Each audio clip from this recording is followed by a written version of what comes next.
Very good morning to all of you, and welcome to another session of biology class. And today's class में हम देखेंगे कि पौधों में लाइफ प्रोसेस किस तरह से होता है, क्योंकि एनिमल्स और प्लांट दोनों में जो लाइफ प्रोसेस होता है वो बहुत ही अंतर पाया जाता है दोनों में, क्योंकि जो लाइफ प्रोसेस जनरली एनिमल्स में होते हैं वो प्लांट में नहीं होते हैं। और कई वर्षों से प्लांट्स के बारे में ये कहा जाता है कि जो पौधे होते हैं वो मिट्टी के वजह से जीवित रहते हैं, और उस मिट्टी में बहुत सारे न्यूट्रिशंस जो होते हैं, मटेरियल्स होते हैं, वो उनमें प्रेजेंट होते हैं। और ये जो मान्यता है जनरली एरिस्टोटल के समय से यही मान्यता था कि जो प्लांट होता है, ये जो प्लांट होते हैं, ठीक है, इस सॉइल में बहुत सारे क्या पाए जाते हैं, न्यूट्रिएंट्स पाए जाते हैं, जिसके वजह से ये क्या होते हैं, जीवित होते हैं। और ये बताया था एरिस्टोटल नामक साइंटिस्ट ने इसको बताया था। तो इसमें प्लांट में जो न्यूट्रिशन जो होता है, हमने लास्ट क्लास में पढ़े कि जो प्लांट्स जो होते हैं वो अपना भोजन कैसे बनाते हैं। तो हमने बताया था कि प्लांट्स में जो न्यूट्रिशन का जो प्रोसेस होते हैं, तो जो प्लांट क्या होते हैं, सनलाइट, सूर्य के जो प्रकाश होते हैं, वाटर होते हैं, और मिट्टी में जो सॉइल में क्या होते हैं, न्यूट्रिएंट्स पाए जाते हैं। सॉइल मतलब जो प्लांट के जो जड़ होते हैं वो जनरली मिट्टी से लगे हुए रहते हैं, तो उनसे क्या करते हैं, जड़ों के माध्यम से वाटर को एब्जॉर्ब करते हैं, और एब्जॉर्ब करने के फल स्वरूप ही वो क्या करते हैं, भोजन का निर्माण करते हैं। और वो जो भोजन निर्माण करने की जो प्रक्रिया होते हैं, वो प्रकाश संश्लेषण की प्रक्रिया के द्वारा ही वो भोजन बनाते हैं।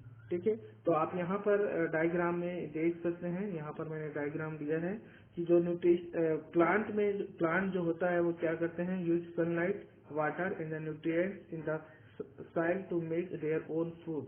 ठीक है, तो यहाँ पर फूड कैसे बनाते हैं, यहाँ पर फोटोसिंथेसिस की प्रक्रिया होती है। कौन सी प्रक्रिया होती है, फोटोसिंथेसिस की प्रक्रिया होती है।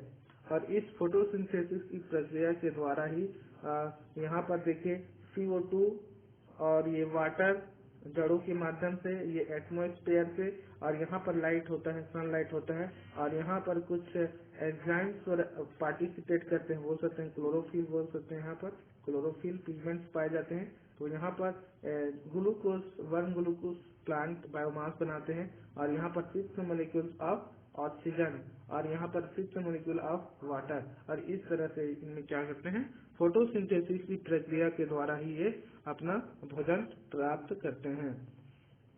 तो इनमें न्यूट्रिशन और रेस्पिरेशन को लेकर बहुत सारे साइंटिस्ट ने अलग अलग प्रयोग किए थे।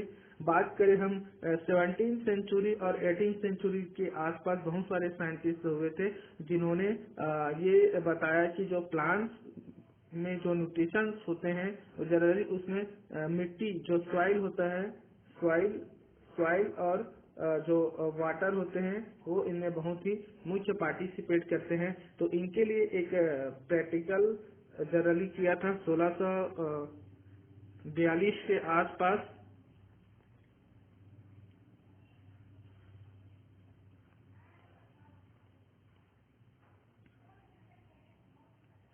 ठीक है, तो लगभग 17वीं सेंचुरी में, ठीक है, 17वीं सेंचुरी में एक्चुअली 1642 के बाद वही आसपास का समय है, जिनमें एक साइंटिस्ट था वान हेलमंड्स ने एक एक्सपेरिमेंट किया था। ठीक है, और इस एक्सपेरिमेंट के लिए यहाँ पर एक और डायग्राम मैं ले रहा हूँ।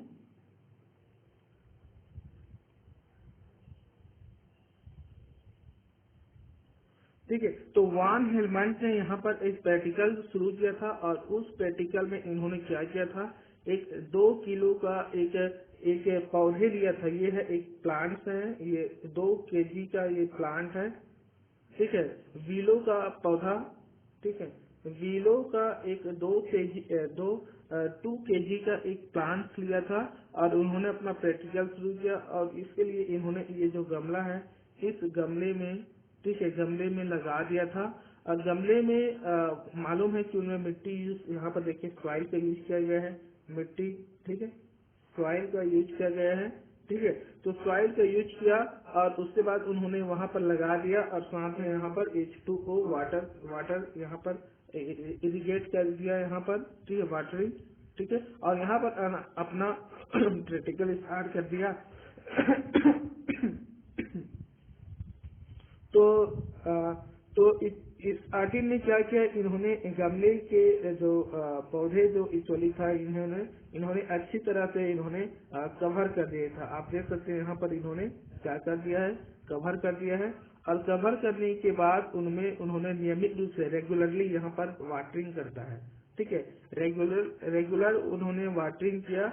और 5 साल बाद, ठीक है, देखिए 5 साल के बाद में, ठीक है, 5 साल के बाद उन्होंने जब गमले की मिट्टी और पौधे का जब वजन इन्होंने ज्ञात किया तो देखा कि इनमें 35 गुना, ठीक है, कितना, 35 गुना इनका जो वजन है वो बढ़ गया था। 5 साल के बाद इन्होंने जब ऑब्जर्व किया तो इनका जो वजन है वो कितना हो गया था, 35 गुना वजन बढ़ गया था। तो इस 35 गुना वजन में आप देख सकते हैं ये जो पौधे का जो वजन है वो लगभग 77 kg के आसपास था। और यहाँ पर जो शुरू में स्टार्टिंग में ये जो गमला में जो लिया था वजन वो 90 kg था यहाँ पर स्टार्टिंग में।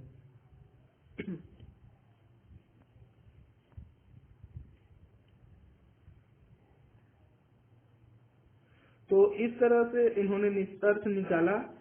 निष्कर्ष इन्होंने ये निकाला कि जो प्लांट जो होते हैं वो मिट्टी से नहीं बल्कि वाटर के द्वारा ये इंक्रीज करता है, ठीक है। तो यहाँ पर तो इस प्रैक्टिकल के माध्यम से जनरली यहाँ पर एक पुराना एक विचार था, जनरली कहा जाता है कि जो पौधे होता है वो अपना मिट्टी से भोजन लेते हैं और इसमें पानी की रोल बहुत ही इम्पोर्टेंट होती है, ठीक है। लेकिन यहाँ पर इस एक्सपेरिमेंट में क्या ये सही है, हम यहाँ पर सही नहीं मान सकते हैं, क्योंकि यहाँ पर वान हेलमेट ने यहाँ पर एक्सपेरिमेंट करते हुए यहाँ पर जो एयर है, इस एयर को इन्होंने तो इग्नोर कर दिया, इन्होंने एयर के बारे में कुछ बताया नहीं, है ना। तो इसी एयर के बारे में पता लगाने के लिए एक 1772 के आसपास, ठीक है, 1772 में एक और साइंटिस्ट हुए हैं और उस साइंटिस्ट ने अपना एक्सपेरिमेंट शुरू किया।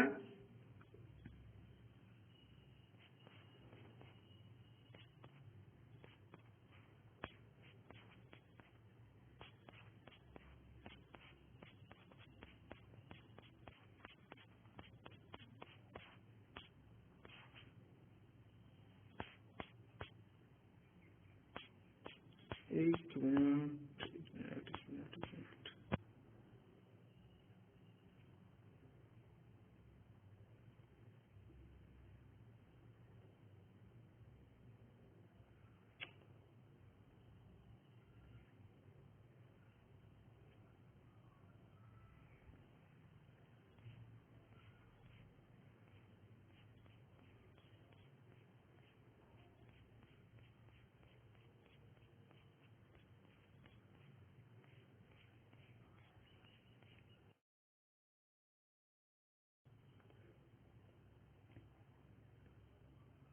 ठीक है। तो एक साइंटिस्ट था, उस साइंटिस्ट का नाम था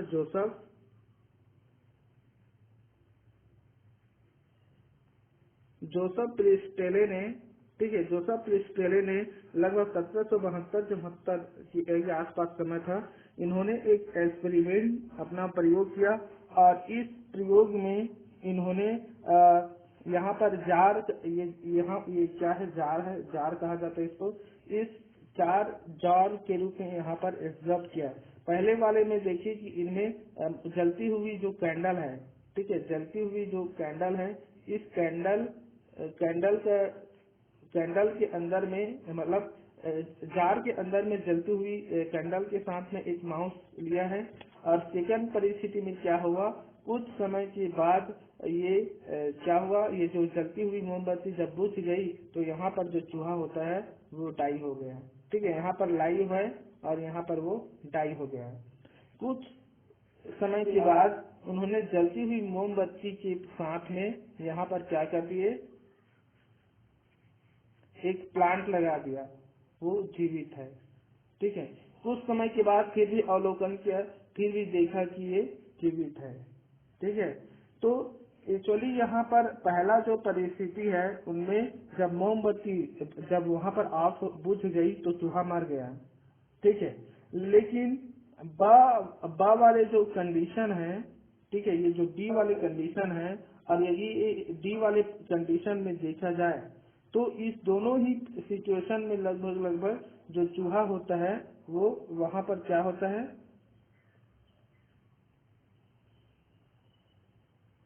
वहाँ पर जो चूहा है वो चूहा क्या होता है, जीवित रहता है।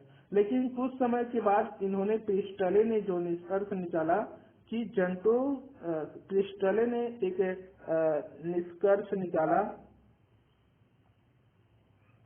ठीक है, इन्होंने एक कंक्लूशन यहाँ पर निकाला था कि जो जंतुओं में जो एनिमल्स जो होता है, ठीक है, वो जो ब्रीथिंग जो करता है, ठीक है, जो सांस जो लेता है, तो सांस लेने में व मोमबत्ती के जलने में यहाँ पर जो एयर होते हैं, वो हवा होते हैं, वो बहुत अपना क्या करते हैं, रोल निभाते हैं। और इसीलिए इन्होंने इसका जो नाम दिया था, उन्होंने उसका नाम दिया ऑक्सीजन नाम दिया था इन्होंने।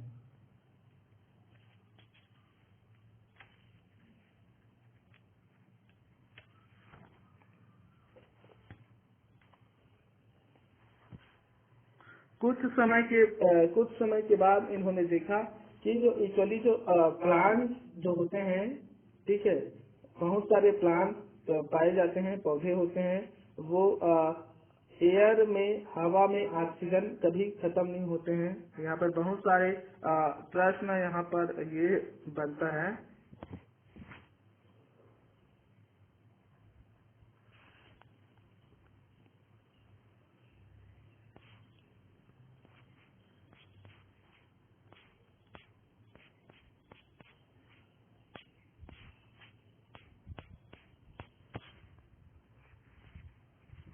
क्योंकि पौधों में जो रेस्पिरेशन आप देख सकते हैं, जो प्लांट्स जो होते हैं, इस प्लांट्स में जो रेस्पिरेशन की जो प्रक्रिया जो होती है, ठीक है, तो इसमें जनरली ये होता है कि जो प्लांट होते हैं, आप देख सकते हैं कि जैसे कि ये जो पत्तियों में जनरली होता है, यहाँ पर फोटोसिंथेसिस की जो प्रक्रिया होती है, वो याद रखना, फोटोसिंथेसिस की जो प्रक्रिया होती है वो हमेशा डे टाइम में होती है, लेकिन जो रेस्पिरेशन की जो प्रक्रिया होती है वो डे और नाइट, रात में, दोनों ही कंडीशन में ये यहाँ पर होता है।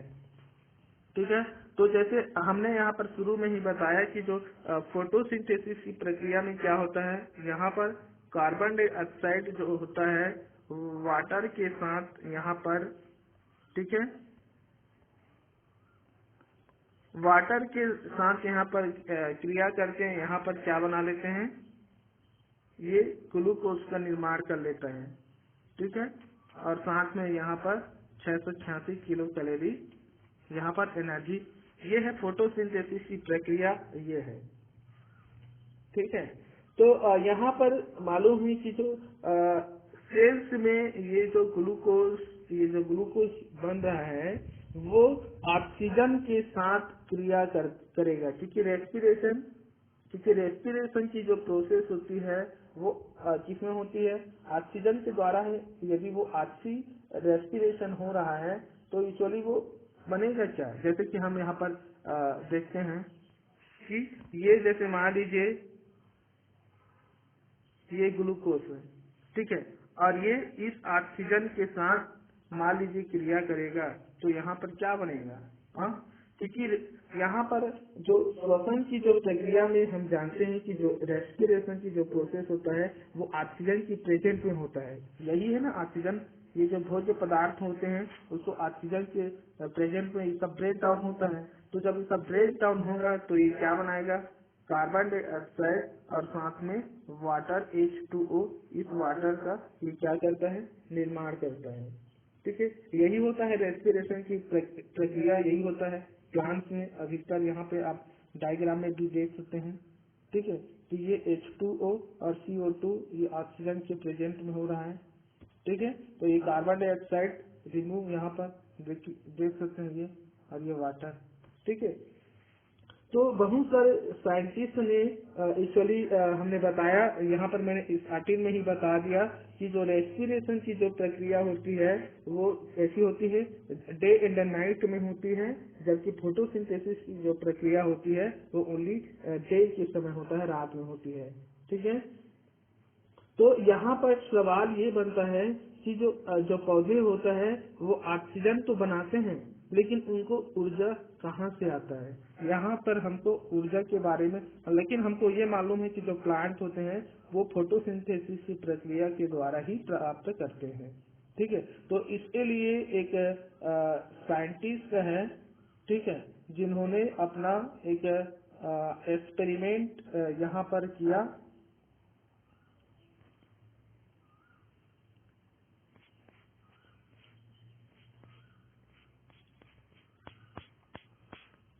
एक मिनट,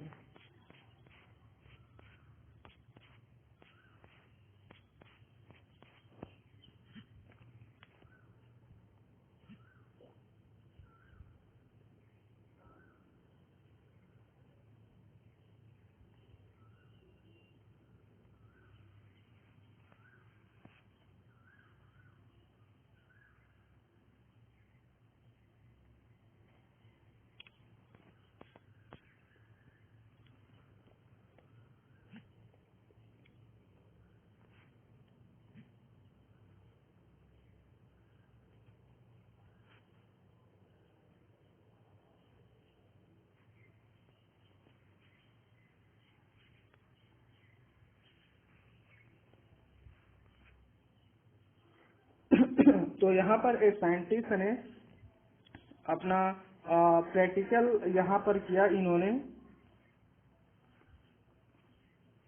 ठीक है, तो जे इगिन हाउस नामक साइंटिस्ट ने यहाँ पर अपना एक एक्सपेरिमेंट किया था। ठीक है, और ये बहुत ही इम्पोर्टेंट है क्योंकि ये प्रैक्टिकल एग्जाम के बेस पे बहुत ही इम्पोर्टेंट है ये। ठीक है, तो जे हेगिंस ने एक प्रयोग किया। ठीक है, तो अपने जो प्रयोग है, इस प्रयोग में इन्होंने क्या किया? दो बीकर लिया इन्होंने। ठीक है, और यहाँ पर इन्होंने 2 कीप लिया। कीप एक्चुअली तो फनल कहा जाता है।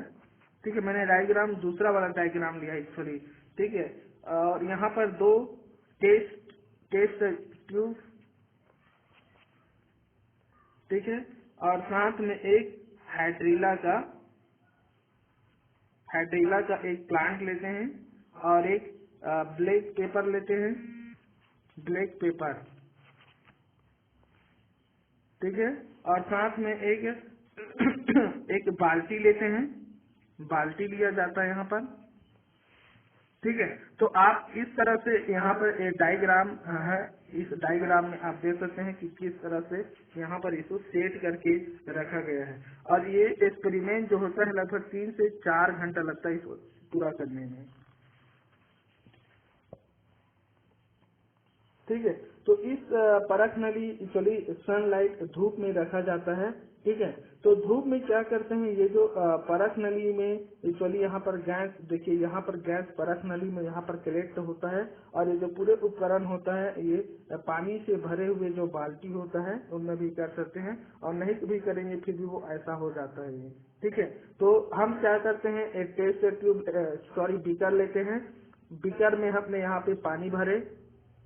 ठीक है, पानी भरने के बाद एक हाइड्रीला लेते हैं और इस फनल के साथ सेट करके उसको उल्टा इन्वर्टेड फॉर्म में रखते हैं और फिर उसके बाद यहाँ पर एक पानी से भरा हुआ जो टेस्ट ट्यूब होते हैं उसको इन्वर्टेड फॉर्म में उसको रख देते हैं। ठीक है, ढक देते हैं और यहाँ पर देखिए सनलाइट यहाँ पर पड़ रहा है। ठीक है, तो कुछ समय के बाद हम देखते हैं यहाँ पर एक चीज और है जो यहाँ पर लिया जाता है, वो होता है खाने के सोडा का यूज किया जाता है जो यहाँ पर सोडियम बाइकार्बोनेट कहा जाता है। तो यहाँ पर क्या होते हैं कि इसको धूप में रख देते हैं।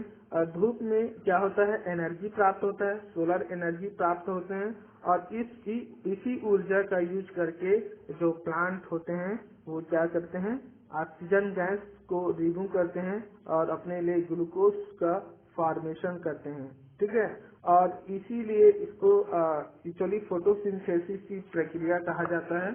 ठीक है,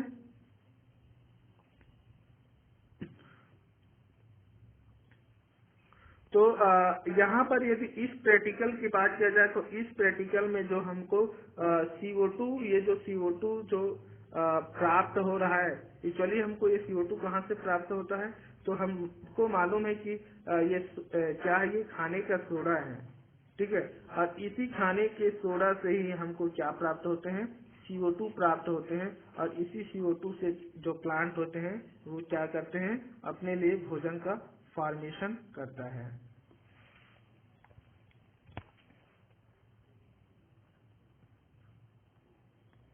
ठीक है, बाकी फोटोसिंथेसिस की प्रक्रिया में ऑलरेडी मैंने ये तो सब डील कर दिया था, तो इसलिए मैं आपको और ज्यादा नहीं बताऊंगा। ठीक है, तो ये जो प्रैक्टिकल में 2-3 घंटे का समय लगता है और कुछ समय के बाद यहाँ पर देख सकते हैं कि बुलबुले के रूप में ये गैस ऊपर इकट्ठे हो जाते हैं। फिर अब एक जलती हुई माचिस या फिर मोमबत्ती को लेके जाते हैं तो यहाँ पर क्या होते हैं, बहुत तेजी से ये जलने लगता है। तो यहाँ पर सिद्ध होता है कि ये क्या है, O2 गैस है, ऑक्सीजन गैस होता है। ठीक है,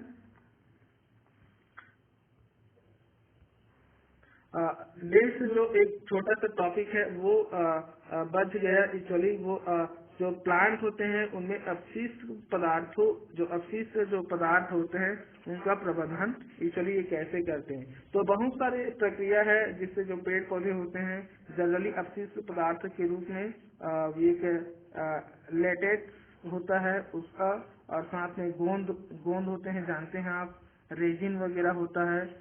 ठीक है, ये सब ये टेनिन होता है, ये सब क्या होते हैं, अपशिष्ट पदार्थ होते हैं। और ये जो पेड़ जो पौधे होते हैं ये अपशिष्ट पदार्थ जो निकालते हैं। ठीक है, वो पत्ती के माध्यम से ये अपशिष्ट पदार्थों को निकालता है, गिराता है। तो ठीक है, साथ में ये जो मूल होते हैं, जड़ होते हैं, जड़ के माध्यम से निकालते हैं। और साथ में जो सेल्स होते हैं, सेल्स में रिटिका के माध्यम से, वैक्यूल्स के माध्यम से ये निकालने का काम करते हैं। ठीक है, तो यदि इसमें ये वाले पॉइंट मैंने आपको PDF में डील कर दिया है, यदि यहाँ पर कुछ डाउट है तो मैं और बाद में बता दूंगा। ठीक है।